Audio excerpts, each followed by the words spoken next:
We've been reporting about border betrayal. We have more of it tonight, only it's a different border and a different neighbor. We'll start with Nepal. It is redrawing its map, pushing its boundaries with India, claiming Indian territories as its own. Today, Nepal's parliament has passed a controversial bill, the Constitution Amendment Bill 2077.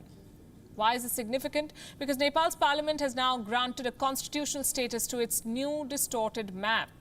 The bill was passed unanimously by the upper house of Nepal Parliament. All 59 members of Nepal's National Assembly voted in favor of this new map, all 59.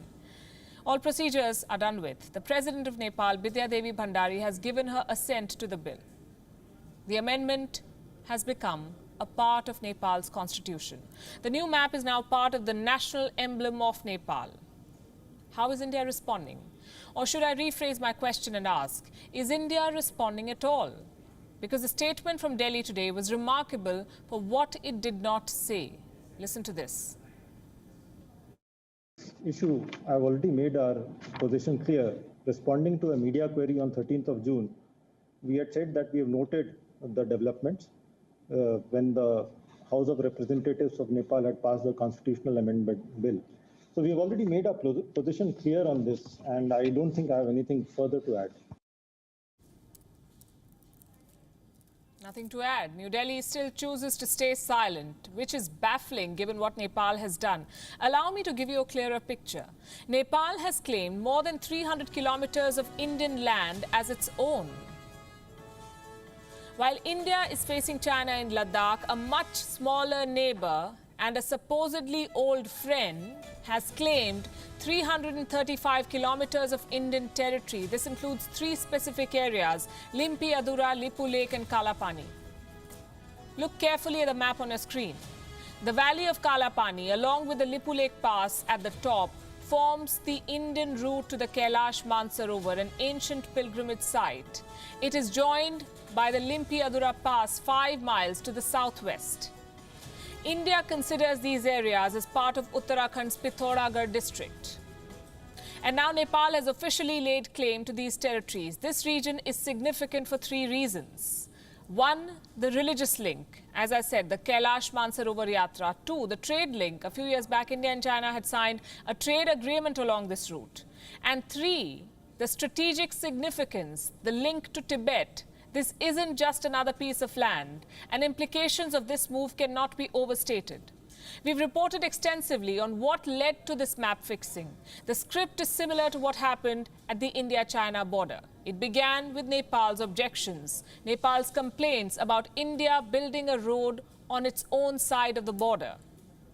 The link road to Kailash Mansarovar. It was inaugurated by Defence Minister Rajnath Singh last month. The interesting part is that this road project is more than a decade old.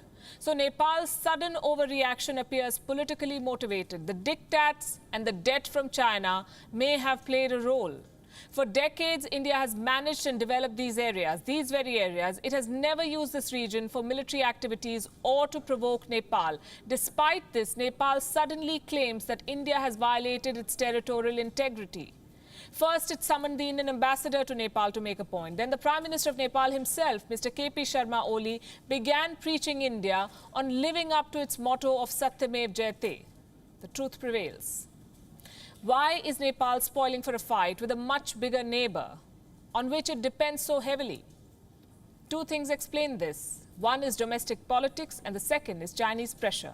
The government of Nepal is highly unstable. There's constant infighting. The ruling party, the Nepal Communist Party, is on the brink of a split. Then there's public pressure, anti-government protests. They've been growing. The Prime Minister of Nepal is under fire, especially for failing to contain the Wuhan virus. China knows the pressure Comrade Oli faces.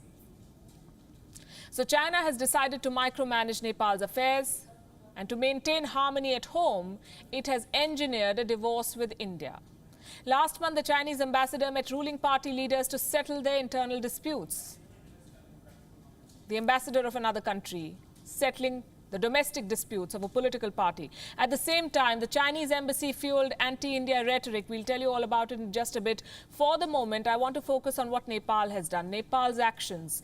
Map fixing is just one part of it. Learning from China, Nepal is also trying to arm twist the media. A new report claims that foreign news channels may lose transmission rights in Nepal if they do not beam ad-free content. What does this mean? It means that foreign TV channels have to air content without commercials. Is this move directed at India? Nepal says no, but its people don't agree. Thousands of Nepalese viewers prefer Indian channels for entertainment.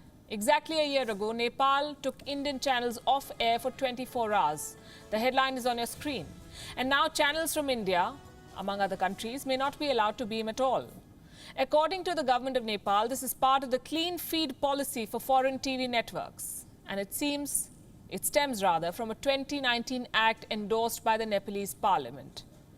Obviously, no network will agree to such a policy because it is not economically viable. The bottom line is this: Nepal is looking for provocations everywhere. The statements of Prime Minister Oli betray his government's hostility.